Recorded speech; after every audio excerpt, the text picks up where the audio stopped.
അസ്സലാമലൈക്കും. റഫീഖ് രാമന്തളിയാണ്. ഒരു വേക്കൻസി വന്നിട്ടുണ്ട് അബുദാബി ബനിയാസിൽ ഷംഹ 23 ഒരു ഗ്രോസറിയിലേക്ക് ഒരാൾക്കുള്ള വേക്കൻസി വന്നിട്ടുണ്ട്. ഏജ് ലിമിറ്റഡ് പറഞ്ഞത് 20-35. വിസയിലുള്ളവർക്കും ജോലി എടുക്കാം, വിസ ഇല്ലാത്തവർക്ക് അവർ വിസ റെഡിയായി കൊടുക്കും.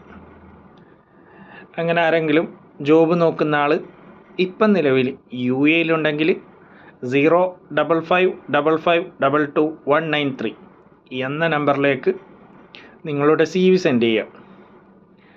മുൻപരിചയം അത്യാവശ്യമാണ്. ഗ്രോസറിയിൽ നിന്ന്, സൂപ്പർ മാർക്കറ്റിലോ ഗ്രോസറിയിലോ നിന്ന് മുൻപരിചയം ഉള്ള ഒരാളായിരിക്കണം. ഓക്കെ, നിങ്ങൾ അറിവിൽ ആരെങ്കിലും ഉണ്ടെങ്കിൽ ഈ വീഡിയോ അവർക്ക് ഷെയർ ചെയ്ത് കൊടുക്കുക.